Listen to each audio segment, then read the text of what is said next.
On episode 6 of Keynotes, how to become the most unlimited version of yourself with Sam Fouladgar.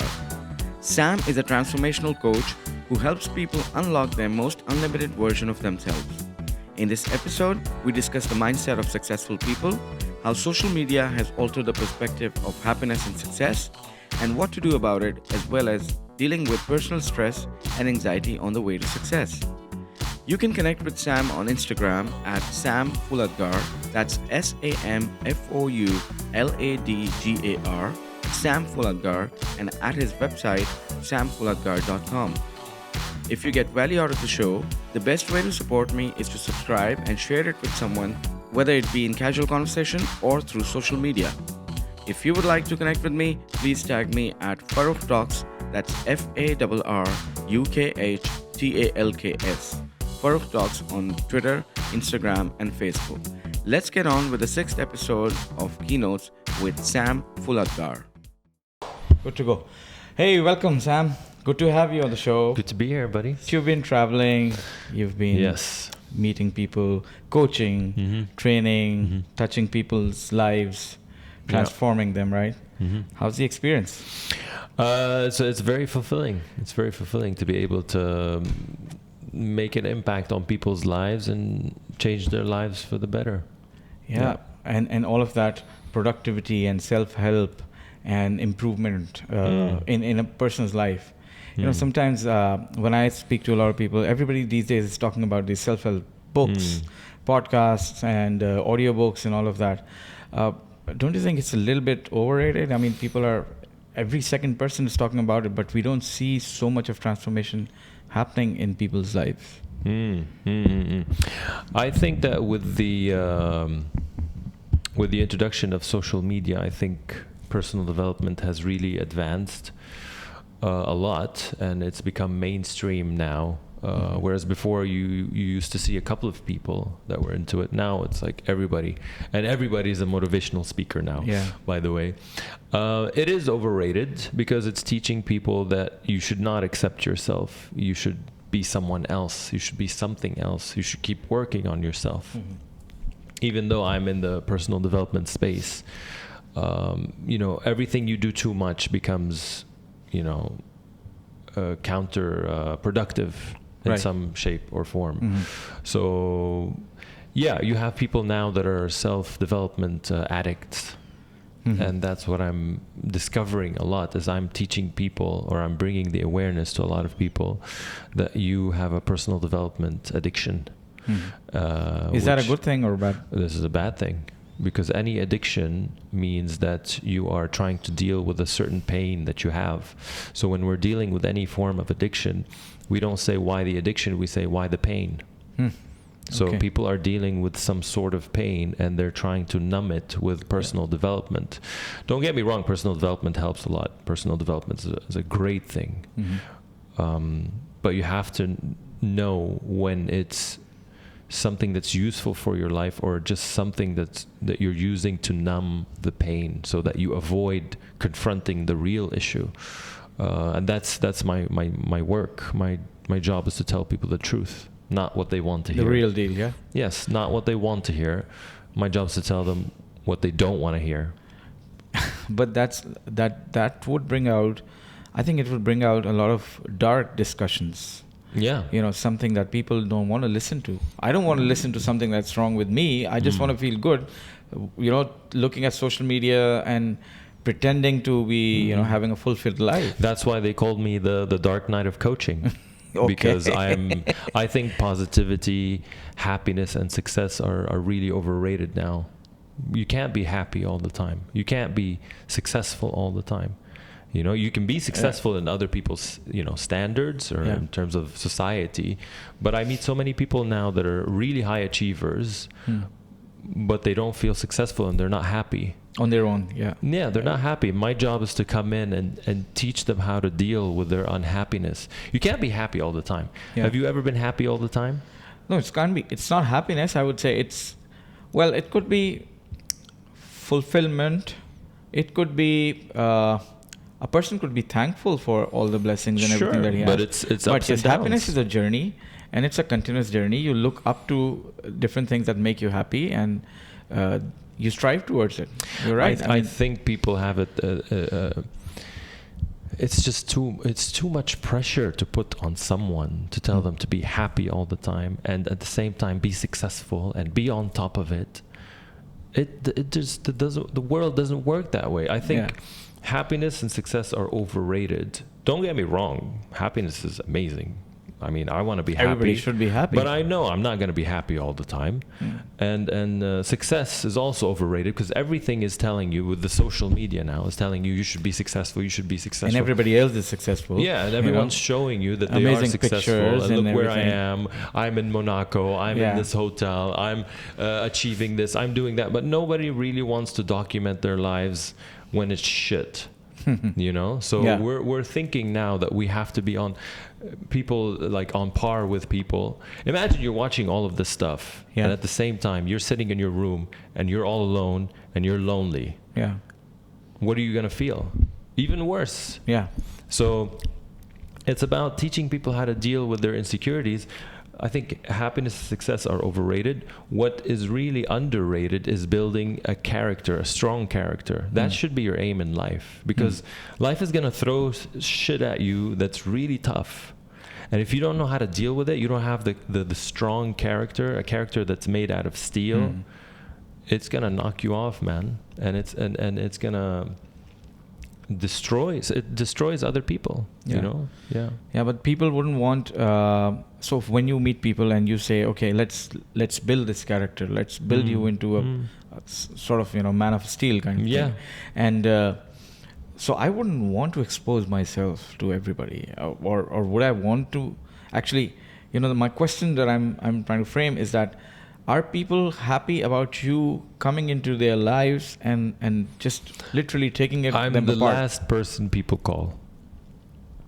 So when they call me, they've tried everything. Okay. And then they're like, oh, I'm hitting rock bottom. Okay. I'm really in a bad position now, and I thought I'd call you because I'm very expensive. So I'm usually the last option.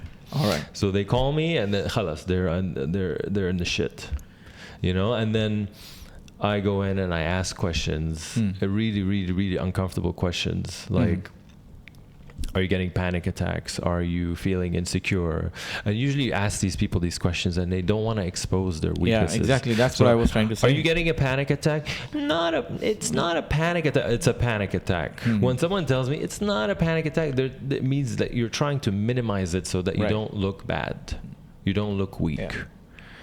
And I keep telling people, listen, the sooner you address the issue and you're very raw with me and very real with me, the sooner we can solve this problem. Right. It's basically teaching people how to be vulnerable, how to be weak. And it's okay to be weak. It's not wrong. You can't be great at everything. Yeah. It's just not possible. But because what we're seeing nowadays, we're watching the best of the best at everything. You're watching the guy that has the greatest body, the guy that is very successful, the woman that is cooking the best food and looks amazing, and at the same time she's an overachiever and she's a philanthropist. And you're watching these people all the time and you're thinking, oh my God, I should be great at everything. Yeah. No, buddy, you shouldn't be great at everything. But you got to realize that a lot of this social media stuff, a lot of it is fake. In fact, I would say maybe most of it is fake. Yeah. You know, I've seen people go to these crazy places and, you know, just to take one picture saying that we're here, we're having a great time, we laid a table and everything, and, you know, we're having a picnic here, and then wrap up and go home. They didn't go there for a picnic. It's status. Yeah. The name of the game and what governs our lives is status, the need to raise our status. But why has it come to that? I mean, how did it suddenly... We're wired this way. We're even wired, you know, animals do that. You know, you have pigeons. Yeah. It's called the pecking order. So pigeons, what they do is that big pigeons start pecking the smaller pigeons to show them that I am higher status than you. You get it? You know, the gorilla that bangs his chest all the time is showing everybody I am higher status. You know, when you're born into a hierarchy. Bigger brother, older sister, mother, father. Right. And then you go and you watch the media. It's all about successful people and people that have higher power and positions.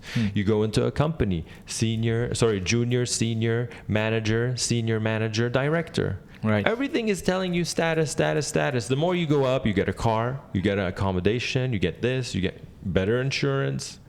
So we are playing this game of, I want to be higher status. So we're all fighting for higher status. We're all trying to prove that we are more than what we are. Right. We want a better car. There are people that are buying, taking loans to show that we're living in a great house so that other people can see that they are higher status. We're all trying to play that game. Yeah. And how do you funnel all of that into one person's individual personality or life and make them realize that, if you are taking out a loan or maxing out your credit card just for the sake of buying things that you don't need to please the people that you don't like, there is something fundamentally wrong in your values. The thing is, if you judge people, that's what I've learned in my experience. If you judge people, then game over for you as a coach. I can't really help you if I'm here to judge you, but all I can do is bring awareness to what you're doing. Yeah, so expose, we were saying, expose, So you help people come out of their weaknesses, first embrace their weaknesses, and then actually... I bring awareness to what you're doing. I tell you, listen, let me tell you why you're doing what you're doing. The status thing, 1, 2, 3, this is what's going on with your life. And you're trying to show that you're higher status, because the more I achieve higher status, the more it fulfills my self-esteem. It's either you're trying to build your self-esteem or you're trying to avoid your self-esteem from getting hurt. Right. So if you get demoted, then now you're lower status. If your friend gets a new car or a new house, they're higher status, that means you're lower status. Yeah. Okay, so once I show people what's going on here, and then I tell them, you know what? Because as soon as they know this, they're like, okay, so what do I do now? Yeah. I'm like, I'm going to introduce a concept for you, and it's going to be really difficult for you to understand. And they're like, what is it? I say, imagine there's no status. And they're like, what do you mean? I'm like, imagine your life is no status. How would that be like? And they're like, some of them don't get it. They're like, well, I wouldn't have motivation to do anything. I'm like, no, you're wrong. It means now you get to do whatever the hell you want. Yeah. Because most of the things you were doing were just to prove to other people. They were driven by desires. Yes, that you're in a much better place in your life. Right. So there's no status, there's no self-esteem. So whatever you do now is for you. Yeah. It's not for anybody. You're not trying to raise your self-esteem, and you're not trying to lower it. Right. Or avoid your self-esteem becoming lower. And this is where people start to get it. This is something that changes people's lives. Just the awareness of this. Yeah. So the idea is, the moment you start doing things for yourself, for your own fulfillment, everything comes by itself. With time, you will automatically be more fulfilled. You will be happier, and you will achieve. You will start to achieve more in your own. Now you're focused. Now you're not invested in other people's opinions. Now you're just like, I want to do this, because most of the people are afraid of failure. And I tell them, you're not afraid of failure. You're afraid of what other people will think of you when you fail. You're afraid of the embarrassment. Right. Not afraid of failure. Right. But people mask it with, I'm afraid of failure. Or they think on a superficial level, I'm afraid of failure. No, you're afraid of what Tom, Dick, and Harry will say about you. Right. That's what you're afraid of. And that correlates with status. Right. Because if I fail, then I'm lower status. This is a really high stress job, man. You're literally taking other people's stress on your own. I get really I get excited when I see people in a difficult position. I feel like I want to jump in and I want to help. I don't know why. I think in the beginning it was the need to end people's suffering. But now I've realized, since I've gone through a lot of stuff in my life, I'm fascinated now with suffering. I'm fascinated with pain. I'm fascinated with dark times. I'm teaching people how to embrace their dark side now. This is what I do. That's why I'm not the typical, turn that frown upside down. Let's all be happy and sing Kumbaya together. No, I'm not here to do that with you. I'm here to teach you about how the world really is. People are invested with, I wish the world is a better place and I wish this could happen. And I'm like, no. This is how, there's what you wish and what the world is. Yeah. And the world, God, the universe, built it in a way where it's governed by certain laws. What you think doesn't matter. If you learn how the world works and you can maneuver around it, you're going to be successful. If you sit and you're getting caught up with I wish, your life is going to be very difficult.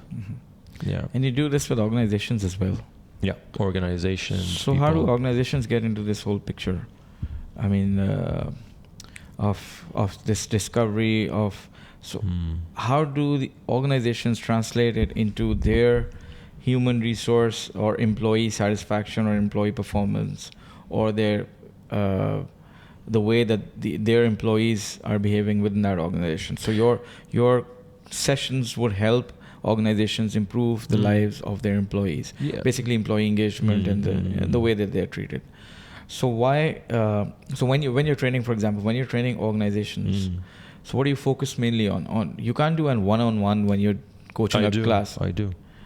So even with the organization, in a training session, I would start coaching someone directly. Right. I go very deep, and I explain these concepts, and I give them an exercise. But if I'm one of 20 people in your class, would I be comfortable with that immediately? I usually make people comfortable because I frame the session. And B, if I'm not one of those who you are directing to, if I'm one of the other 19 people, won't I be uncomfortable, man? Why is this? Yes, but my job is to provoke people.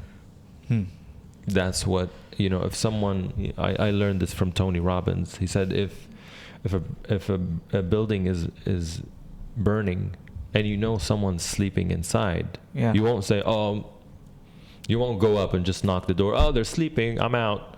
You break down the door. Yeah. Okay. So when I first enter, I frame the session that we are here and we're going to go very deep, and I want this to be a very safe zone. This is a non-judgmental area where human beings, we're not perfect. And at the same time, I start talking about my flaws. I start talking about the things that I'm still dealing with. Right. So I give them permission that, look at me, I'm not here to tell you how perfect I am. I'm still as fucked up as anybody else. And I'm just trying to figure it out like you. But I've helped a lot of people. And I know a lot about human psychology. And I give them examples. And then I start, the people that start speaking, I start to coach them. Right. And sometimes I ask questions to people and I say, listen, if you can share with us, if you're comfortable. Some people say no. That's their right. You can't just force yourself on people. Right. Yeah. So how does one get into doing something like this? You got to learn how the human mind works, like psychology. So what happened with you? I mean, where did it all begin, and how long ago, and what happened? 13 years ago, I was in a very bad position in my life. I went to university, studied something that I didn't like. I had no direction in life. It took me 5 years to study, and still I wasn't getting anywhere. I didn't find a job. My girlfriend of 6 years left me for a friend of mine. It was really bad. That hurts. That really hurts. Guys, you know how that feels, right? So it was very tough. And I don't know, man. I just asked myself some good questions. I'm very grateful that these questions popped up. I just kept asking myself, why is it that certain people succeed and others fail? What's the difference between successful people and non-successful people? How do they act? How do they behave? What are their beliefs? What are their values? because I always imagined I would be successful, and I found myself in a very difficult position, and I thought, is this luck? Like, am I destined to be this way? Do I have any influence, any control? What is it? And then I just started learning about, human psychology, personal development, coaching, all of this stuff, just to really understand what's going on. And just became my obsession after that to be, to change my life and to study successful people, high performance athletes, millionaires, billionaires, companies with track records of profitability for a very long time, high performance companies. What is the edge? And I realized these people think and behave different. That's all. They're not born When from is a your different book coming cloth. out? Oh man, don't remind me. I've been writing this book for 2 years, and I put it on hold because I became very sick, and I was dealing with kind of a little bit of no, not a little bit, just anxiety and depression and stuff like that. So that was the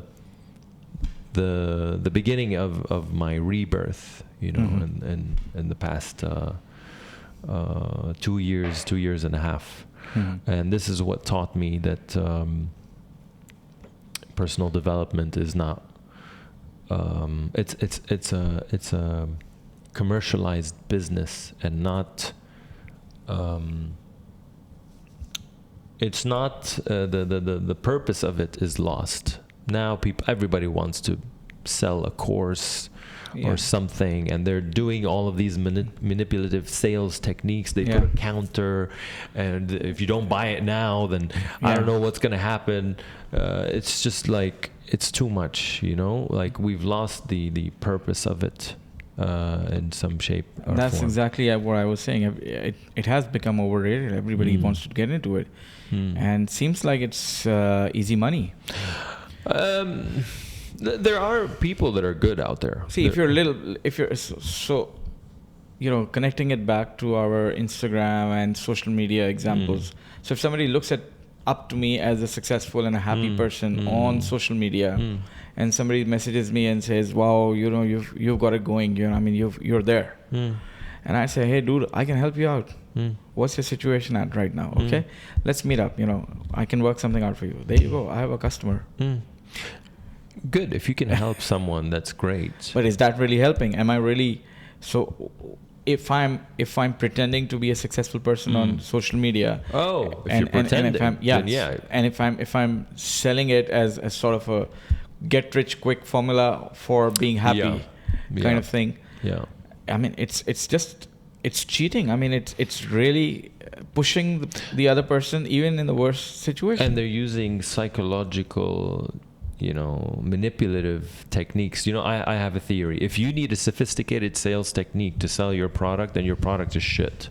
If you need to do some sort of manipulation with me, right, then really, I think your product is shit.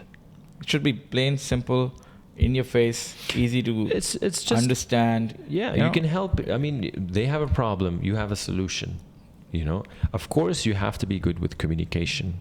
If you're socially challenged, you don't know how to communicate with people, or socially anxious, yes, of course you're not going to be able to sell as well.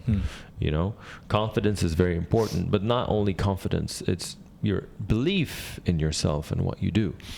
But I believe there's a lot of people out there with just claims of they can do, and I don't believe they're very successful. Of course, there are good people out there that really want you to change.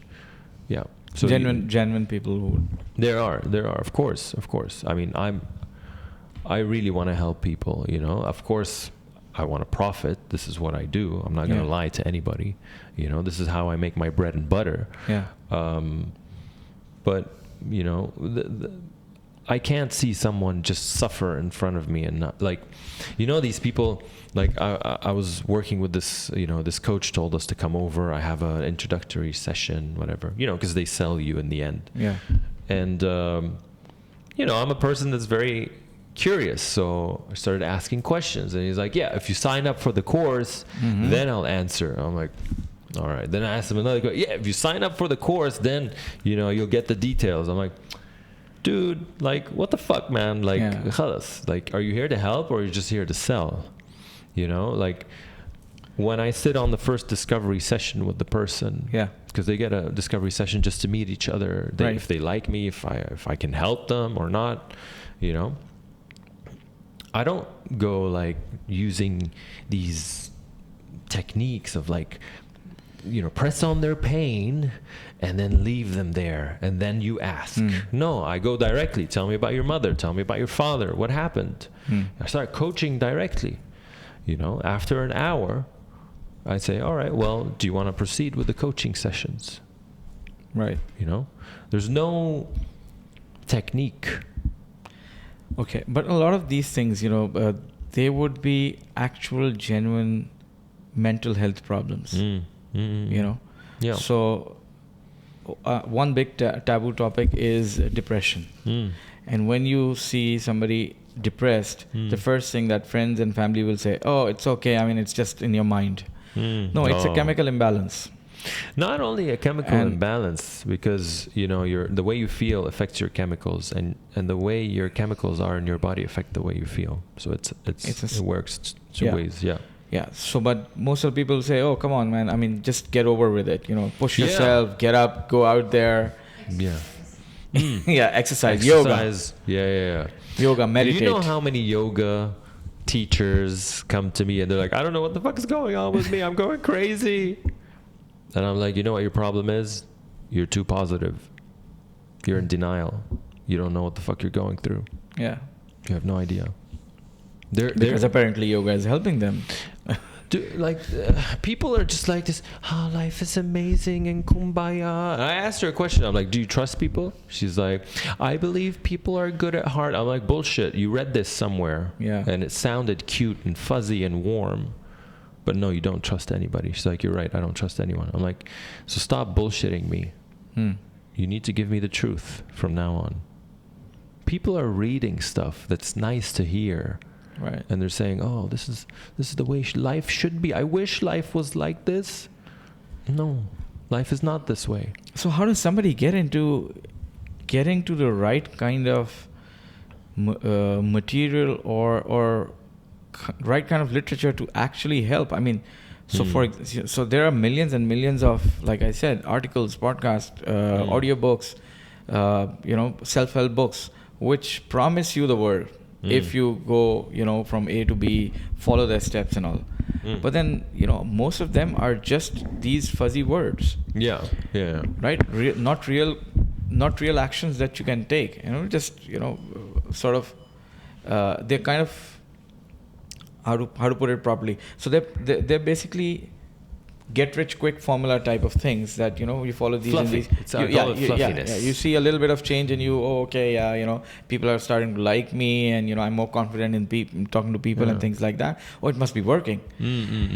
But then at the end of the day, I mean, listen, there are good books. Yeah, there are good techniques. So how does somebody analyze all of that and just. First of all, if you are consistently developing yourself, you have a problem. You have a problem. If you're always working on yourself consistently. I read this in a book called Happiness Now.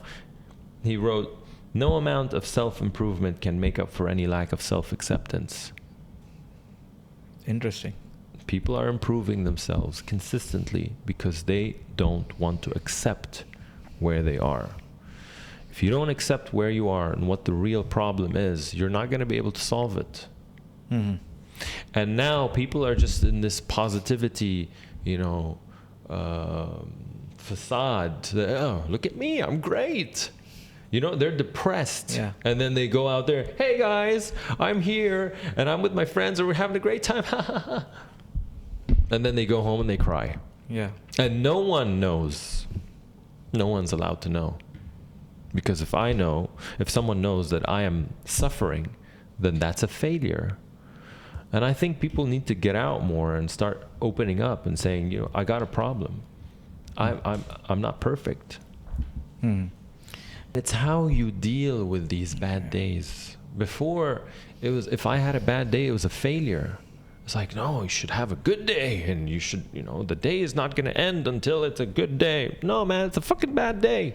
Khalas, embrace it. How do you deal with this bad day? There is some times where I come into the house, I go inside and I destroy the mattress because I'm full of anger and frustration, and I want to let it out. I've been working so hard.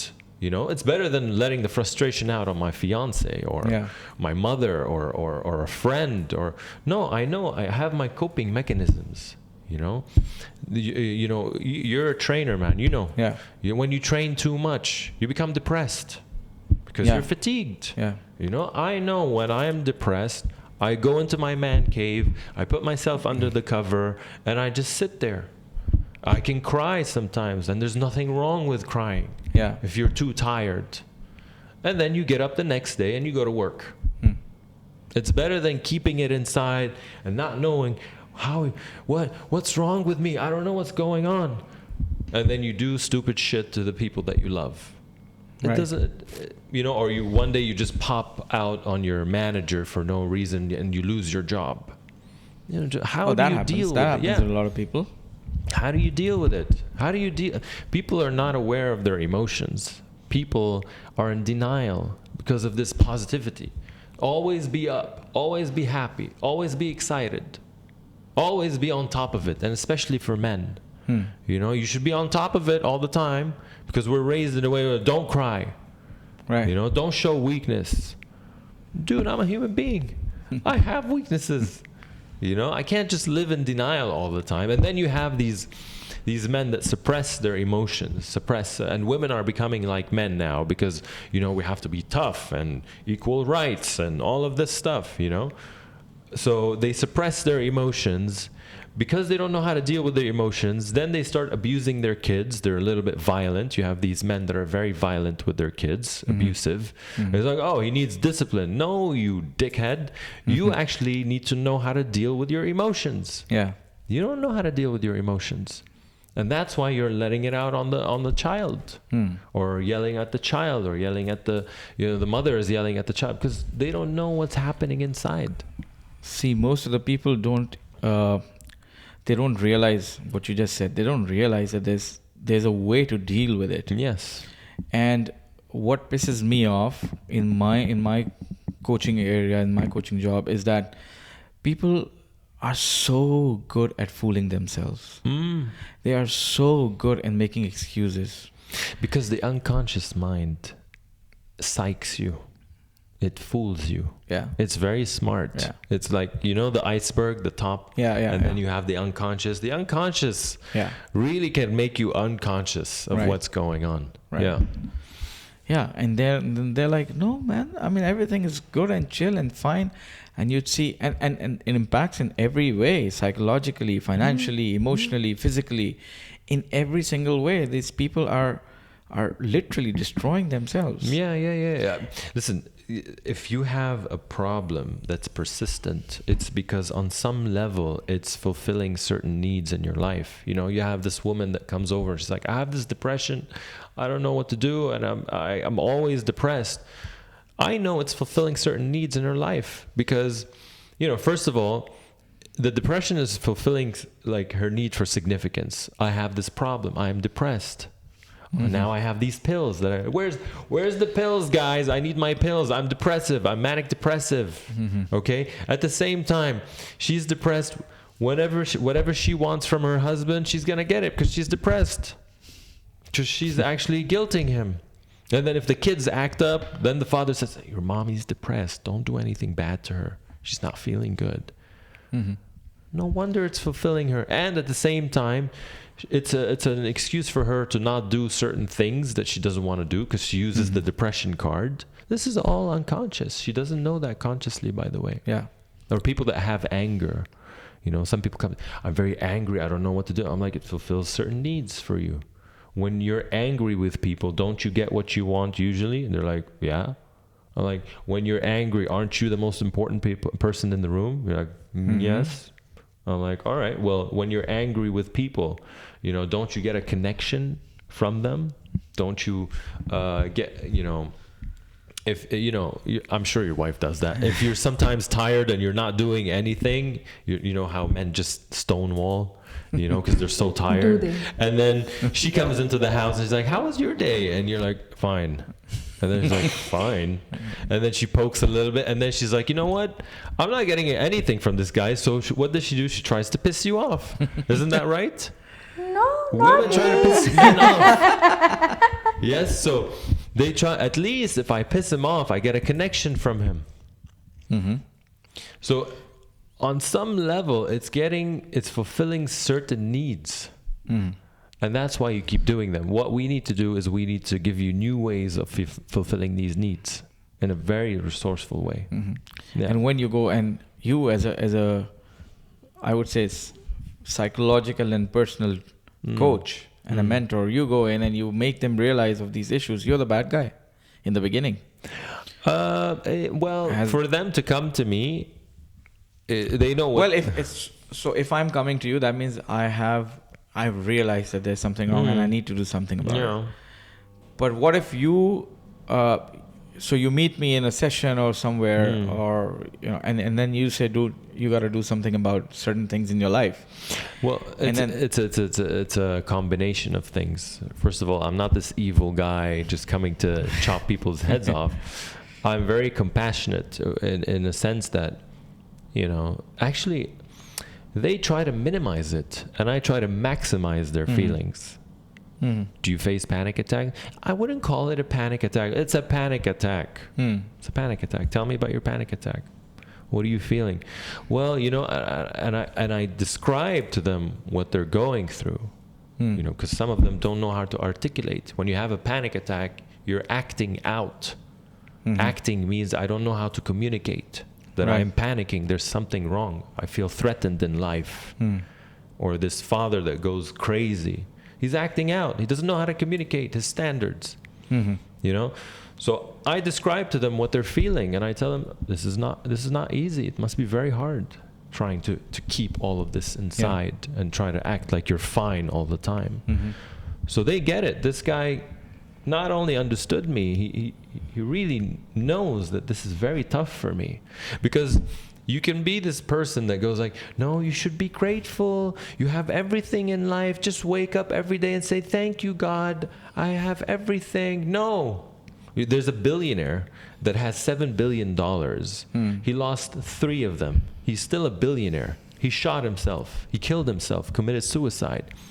Now, it's very easy to judge and say, "Well, he's still a billionaire, should be happy." No. You don't know what's going on inside of this guy's mind. Whatever, if he killed himself, the feelings must have been real. Yeah. So you can't judge people. And at the same time, I make them laugh. I'm very sarcastic. I tell them I have this way of making fun of how they think and showing them this is how your mind is working, and I can make them laugh at what they're doing. Right. So yeah, it's a variety of things. Some people don't like my style because I'm very aggressive, but it depends which you have to adapt your style depending on what needs to happen. I've cried with certain clients of mine, because it was very intense. Not because I'm, it's not a strategy that I'm using, but it was a very intense moment, and we cried together because it was very difficult. So it depends. Some people you need to be very aggressive with them. It depends on the person and the context of what they're going through. Yeah. I have a question. Yeah. Yeah. So I'm talking in regard to social media and kids. So a lot of kids, like early teens, mid-teens, late teens, they are on social media. There's Insta and there's Facebook and WhatsApp and everything. And they experience depression also because their hormones are running crazy, girls and boys. And then there's this in the society that we live in today, there's always this competition of the new iPhone and the new Samsung and the latest gadgets. Kids are more involved in these things than we are. How to understand what and where depression is, because these kids are like, they can mask their emotions better than most adults can. And how and when should in your opinion, should the parent or the teacher or the adult in their lives intervene to get them help? First of all, sorry, you were saying just one more thing. Yeah. First of all, it starts with the parents. The parents have to teach kids to be vulnerable. So you have to teach kids that it's okay for your child to see you cry. And you teach them that daddy's crying right now because he's sad and he's dealing with his sadness right now. There's nothing wrong with it. See, cried, nothing happened. I'm just dealing with them. So you teach them how to deal with it. But if you're raising your child, as soon as you cry, take them away from me. These men, take the kids away. No, teach them that you're dealing with stuff. This is what happens. You have these families that act like we're all happy. Yeah. Kids are monkey see, monkey do. They don't listen to what you say. Like these parents that say, don't smoke. Yeah, like your dad. Of course I'm going to smoke. So you teach them how to deal. First of all, you need to learn how to deal with your emotions. Yeah. And then they can start to learn how to deal with their emotions. And then you can start to bring to their awareness that, we're not concerned with what other people think. There are only a few people that you should really care about. Going back to the status thing. Yeah. Status is I care about what everybody thinks. No. You should care about a couple of people in your life. Yeah. You should be like...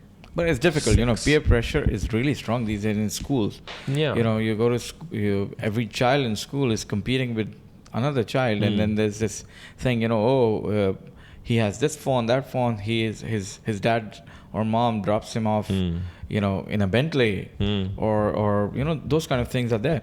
So it is difficult. I mean, with a child growing up, we can imagine, the kind of pressure that they're going through. While we were growing up, I say this now that there were always peer pressures, but maybe we were lucky in that part that it wasn't so out there. It wasn't so accessible. It wasn't so much displayed in the way it is right now. So simple things. If your child does not have WhatsApp and my child has WhatsApp, that's a peer pressure. That's a big issue. Yeah. Down to that level. And then grow, it escalates. It definitely, bullying and all of that stuff plays a role. This is the real world. You have to educate the kids. And if the parent gets involved in something like that, goes to the school or, just to have a word with it, then you get bullied even more next day maybe. Oh, mama's child, your parents have to come and fight your battles, That's why, I thought about, I don't have kids, but, when I get kids, if I get kids, I'm going to give them a couple of things. First of all, I would teach them self-defense. I would enroll them into a self-defense class because that does a lot to their self-esteem. Yeah. If you get bullied and you're a child and you can't defend yourself, then this is gonna... And not physically, by the way. So self-defense, when you're talking about physical coaching, that's a different thing. But even that physical coaching basically develops a lot of discipline and mental... It comes with the whole package. It's a whole package. But so you don't have to fight back with every bully, physically speaking. But I want to give them the tools that you want them to have the option. If someone tries to do something to you, you have the ability to fight back, because this will strengthen your character, definitely, from a mental point of view and from a physical point of view, but more on the physical side for me, because if you hurt the child and they don't know how to stand up for themselves, it's going to affect their ego and it's going to affect their character. Just make sure they don't turn into a bully. Of course. If my child turns into a bully, I will destroy you. If you see this, my son, later on, you try to bully anybody. Yes, of course, definitely, because you don't want to raise a bully. You have to bring that to their awareness, and they have to be disciplined. That this is a tool that you can use in case something happens. Second of all, I would take them to military school. There's military school for kids. by people that are from the from the army that are actually teaching these kids. They wake them up very early and they discipline them. You were talking about it yesterday. Yeah. Last night. Yeah. Last night we were having discussion. Either we enroll them or we enroll ourselves. It was either we enroll the kids or we enroll ourselves. Yes. Survival. These are two things that I would actually are requirements for my kids, because first of all, I want them to defend themselves and have a strong character from the beginning. And second of all, I want to install discipline into their lives and teach them that life is not all rosy and fun. Some people think that I'm just like a war general, just talking about how difficult the world is. The reason is because I'm kind of fighting back what people are saying everywhere. Life is great and the universe, and let's hold hands and sing Kumbaya. No, this is not how the world works.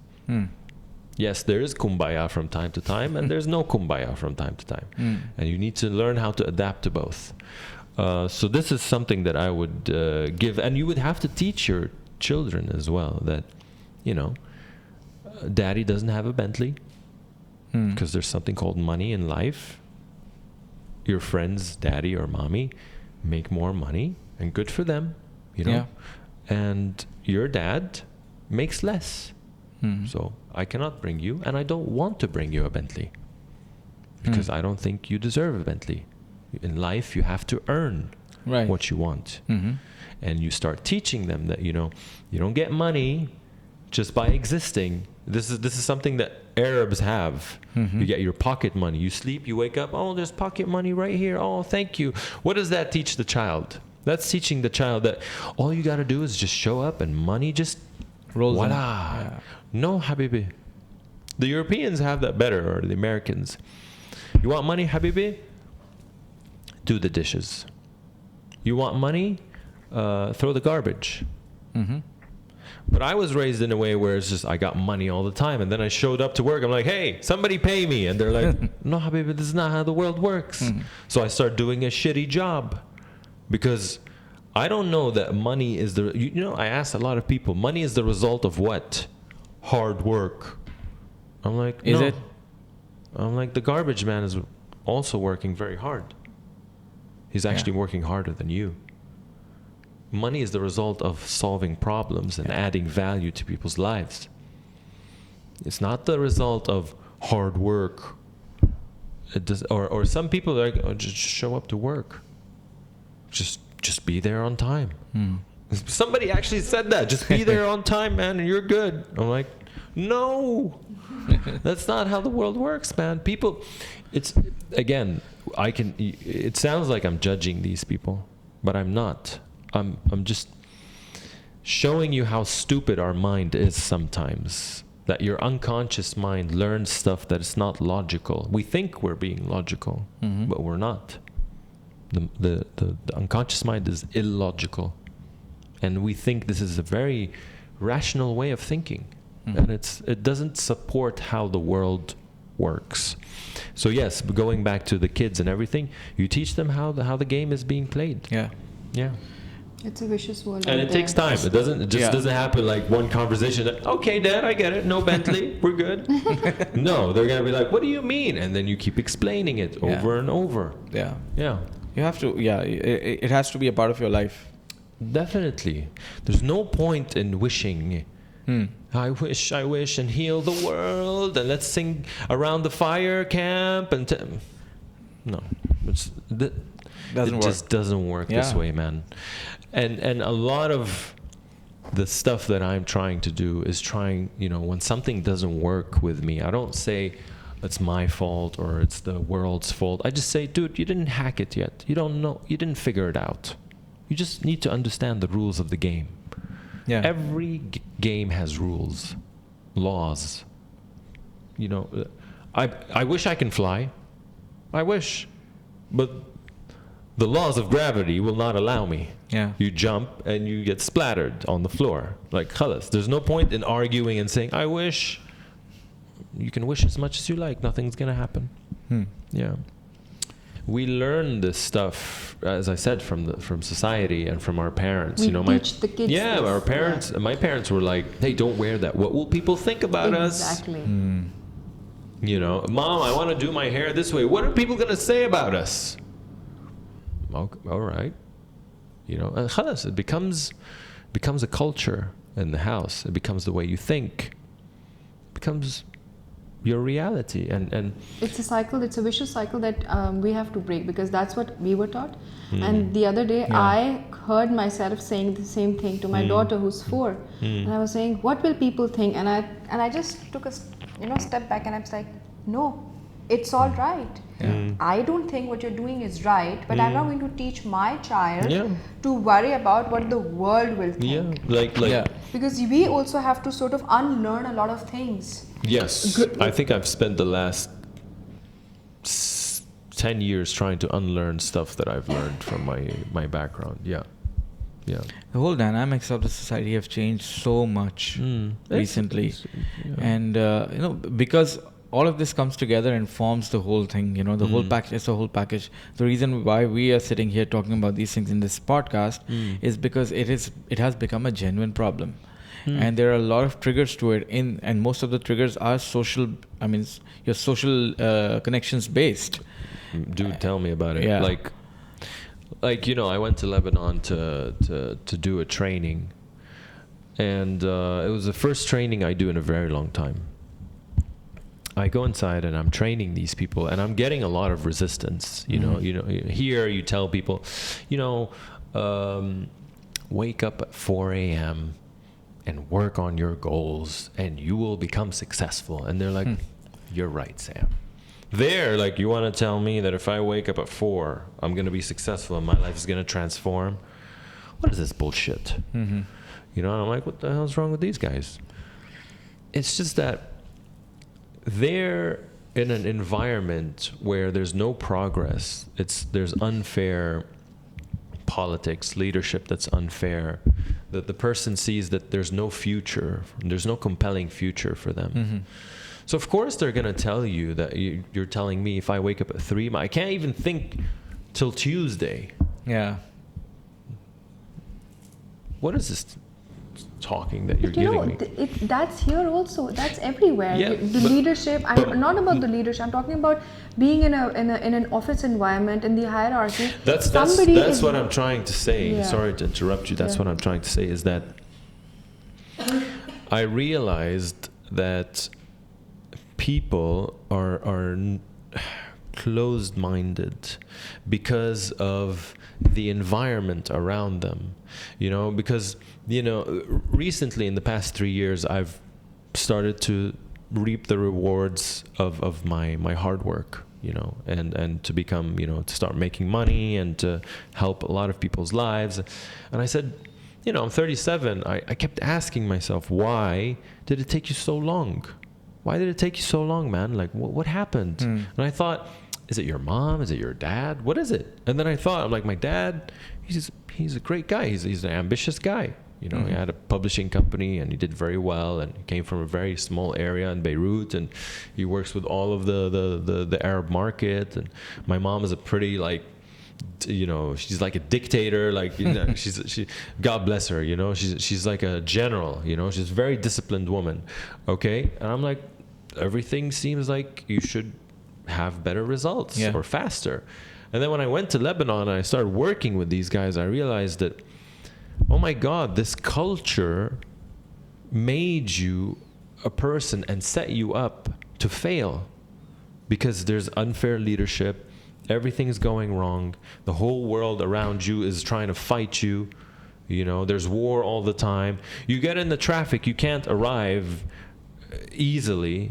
A ride that would take you 15 minutes would take 2 hours, because nothing gives you any sense of progress. And then you're watching the media all the time, which is all rich and successful people that are very, very high in social status. You kind of get to feel that, we're made from different cloths. We're made to fail. Because in Lebanon, you only have people that are built, in a way where they're very successful, or you're very poor. And plus, there's a lot of corruption. So if you were raised in a house where your mother told you, Habibi, don't fight with people, be nice and be kind, and we're all equal, then you're not going to make it. I believe you're either a sheep or a wolf, but in Lebanon, you have to be a hyena. You have to be a hyena. So, and if you're raised in a family where you saw your mother and your father just step on people and say, all right, we get what we want. If someone messes with us, we'll just send people over and take what we want by force. We got wasta. We can go in and bribe people, and we're above the law, which teaches you that, just step all over people and do that. I had a friend that he was a son of a politician. He came over one day and he fought with the janitor of my building. Sent the guy straight to jail. I went to pick up the janitor from the police station because they wouldn't let him out. And I called him and I'm like, dude, can you please let him out? He's like, no, he needs to learn his lesson. Whoa. This is the place that we grew up in. Right. And this is gonna form the way you think and form your beliefs about life, and form that life is this way. Life is war, and life is the survival of the fittest, and you're not built to succeed, you're built to fail. So it really had it shaped the way I think. Definitely. And then you had to unlearn all that? I had to unlearn all of this stuff. Really, I think the last 6 years were really an aggressive campaign on just unlearn. I didn't know I was unlearning it. But yeah, I had to learn about money. I went to a training in Malaysia, the Millionaire Mindset training, Secrets of the Millionaire Mindset. I'm like, I need to figure out this money game. I don't know how to make money. Because I was raised in an environment that said there's scarcity. There's no money. You don't deserve money. And plus my dad was struggling as we grew up. So every time I asked him about money, he got really angry, which associated money means stress. Money is not something that we have all the time. My dad used to tell me, I print books, I don't print money. Which keeps telling you that, dude, there's no money. Whenever I made money, I became even more stressful because what am I going to do with this money? I hope it lasts. I've seen people, I've seen very, very successful businessmen, industrialists do that. They made money. They were generous, and they used to take care of their employees, and then they made money, and they made a lot of money. And then what happened? They became stingy. And then they say, oh my God, this money is going to go away. And the business went down, flat on their face. Because they could not handle the first step of success. Yeah, the training that I went to, it wasn't, save your money. No, it was like, what did your dad say about money? What did your mom say about money? I went to Malaysia, and by the end of it, I was on an island just crying my face off because I'm like, I feel I'm unworthy. I used to think I'm unworthy. That's why whenever I had to ask about money, I wouldn't ask. If you feel unworthy, of course you're not going to ask about money. This is all deep psychological stuff. Even you have a money thermostat, You can be conditioning your mind that you can get this amount of money, but anything above that, no way. Don't even ask. And I ask people this question. I'm like, if you have an interview now for $6,000 a month, you're going into the interview to get the job. Yeah, I'll do it, yeah. And before you enter, they told you, by the way, it's not $6,000 anymore a month. It's $60,000. Anyway, go inside the interview now.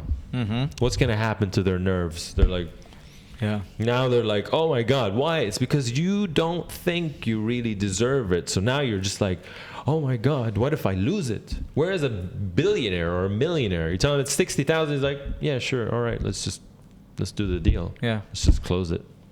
And if they lose it, they're like, yeah, we'll make it next time.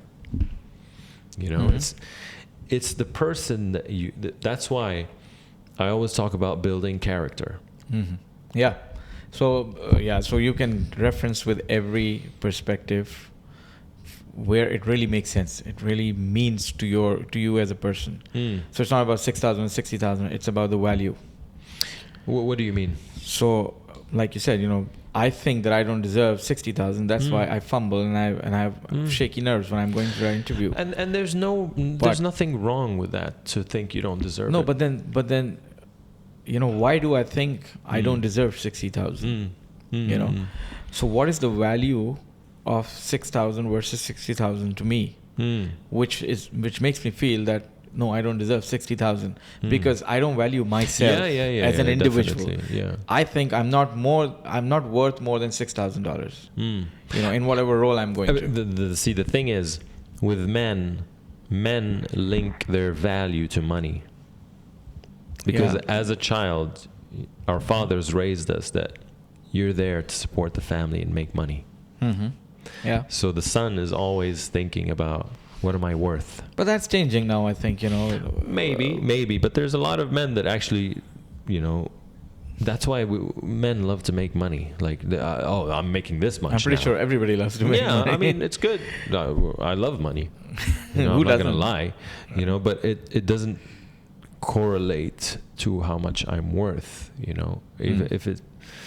If it's 6,000 or 60,000, it's going to be the same energy from my side.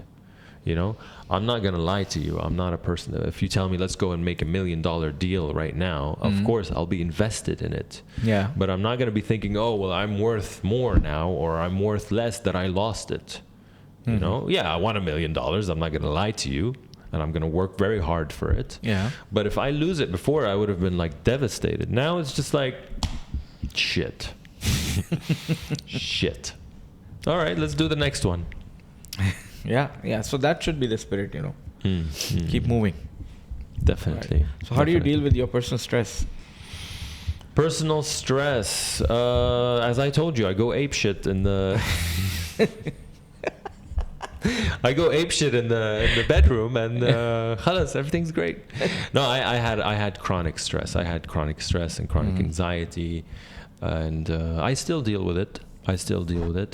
But it's definitely much better than before. So chocolate and ice cream doesn't help you? No, I stopped coffee. Really? Yeah, I stopped coffee. I don't drink coffee anymore. The other day I went Dude, I was hoping for a good coffee after the podcast. Man, I'm sorry. I didn't even have coffee, guys. I'm sorry. I didn't even...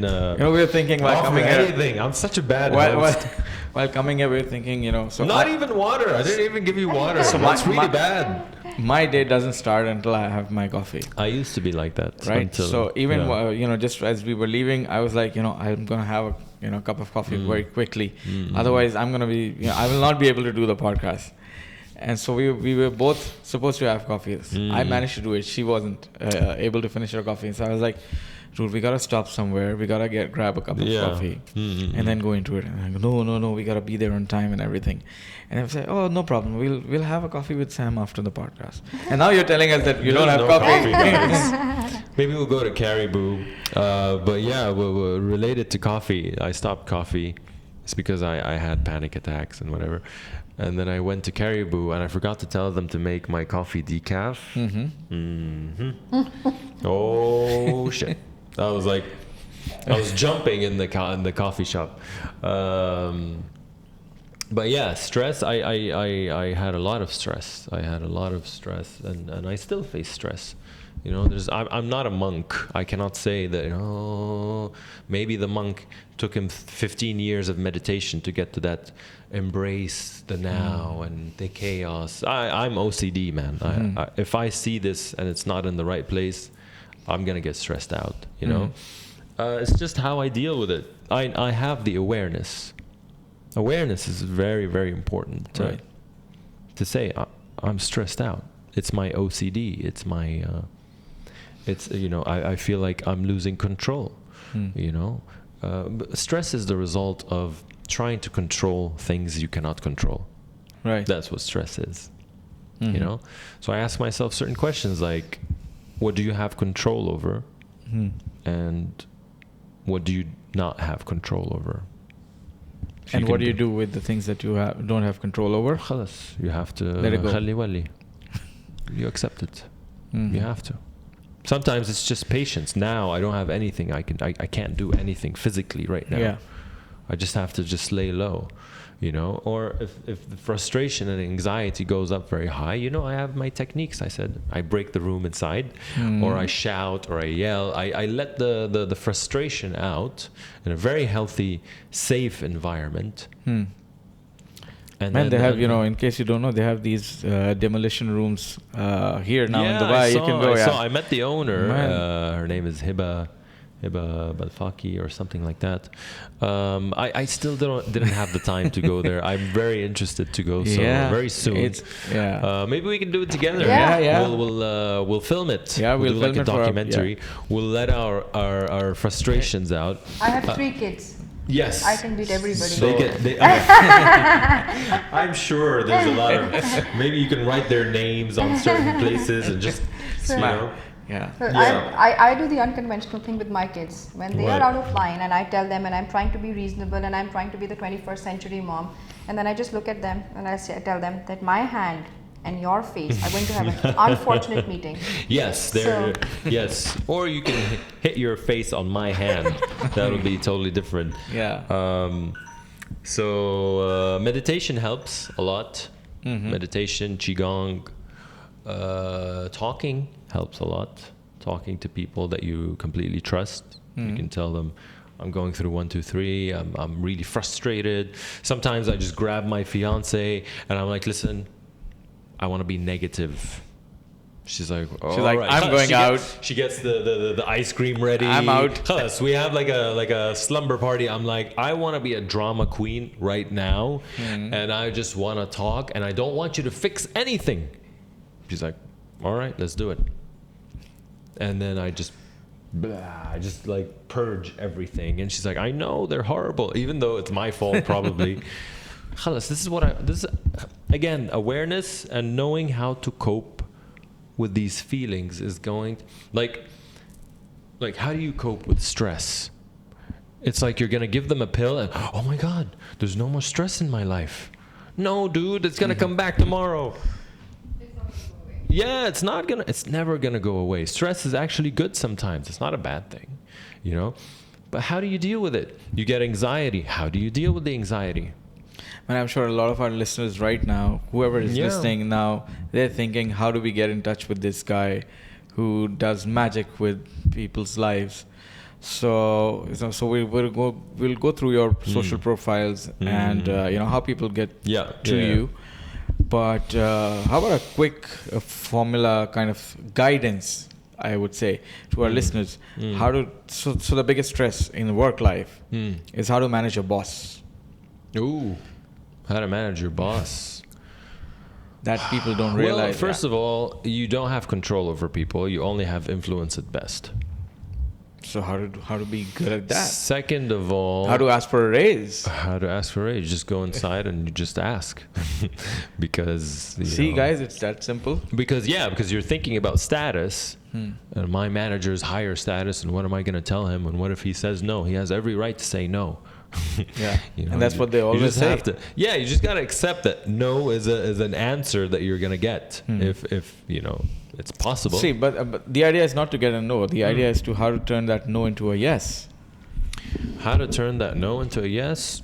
Like, dude, you have to understand what's really going on. Like, a lot of people, I didn't get a raise. So I'm like, dude, there's people losing their jobs right now in this economy. Like, you have a job. Like, you have to have a little bit of content. I didn't get a promotion. I'm like, dude, people are losing their jobs. Like, be realistic a little bit. No, but the guy next to me got a raise, and he also got a promotion. It depends. And he's shit in his work. Again, there's what you wish and how the world is. Does it happen? That's why I said, how do you manage all of that stress, and how do you manage your boss, basically? So the boss... Like the other day, this guy in a training room, he's telling me, my boss, you know, he promoted someone and whatever. And I've been there for a longer time. Like, does your boss have a good relationship with the person that he promoted? He's like, yes. Yeah. I'm like, well, that's it. How are you with your boss? I hate him. I'm like, that's it. Yeah. to be, let's be realistic. Let's be very, very realistic. Mhm. Your boss has power over you. If he wants to make your life a living hell, he has every resource to do that. Right. If you want to stay, if you want to leave, you just leave. Yeah. So you don't have to suffer. So if I want to get a raise, whatever, I have to build a good relationship with the person. I have to understand his needs. I have to understand how he works, how he sees the world. That's why I keep telling people learn psychology if you're in business. Right. Because this is my manager. You get a phone, you read the catalog for 3 months, whereas your brain, you have no idea what your brain is doing. Right. You're not reading the catalog, and the catalog is psychology. Right. Okay? So you have to build a good relationship with them. And plus, unfair stuff happens sometimes. Keep money in the bank account. Yeah. So that if shit happens, you're like, hi guys, I don't like this stuff. This is not how I work. I'm out. But because you don't have money in your bank account, Right. you can't leave. Yeah. Great. Sam, great to talk to you. Yes. It was lovely meeting. Thank you. Let's Same quickly here. go through your profiles so that people can reach out. Yes. We're going to have them as show notes to the podcast, Yeah. but I would want you to say it out to the people. Okay. So my Instagram, my YouTube, my Facebook is all under. It's all under Sam Fouladgar. So YouTube, Instagram, Facebook. Sam Fouladgar, S-A-M. Fouladgar, I know it's difficult. Fouladgar. So yeah, you'll find me under these platforms. There's a lot of content that I've created, videos, tools, techniques that you can actually use in life and business and how the mind works. Yeah. Great. Excellent. Good to see you, man. Same here, buddy. Take care. Thank All you. right. I'll catch you guys. All the best. All right, guys. So we'll finish it off with the regulars. If you like the podcast, share it across in your networks. Let other people know. So we had a great one today, and there's a lot more coming in. So subscribe to the show, share it across. If you want to reach out to me on social media, I'd be very happy to talk to each one of you. I can be reached at Farrukh Talks on all socials. That's FARRUKH TALKS, Farrukh Talks, on Facebook, Insta, Twitter, and you can also reach out to me. You'll have to search for my name on LinkedIn, but get connected and stay inspired. Catch you guys. I want to say something. Yeah, sure. If you want to contact me, you can direct contact me on Instagram. If you have any, mental illness issues, depression, anxiety, please contact me. I would love to help in any way, shape, or form. I'm ready to serve. Just direct message me on Instagram and I'll answer. All right, great. All right, man. Yes. See ya. Bye. Cheers.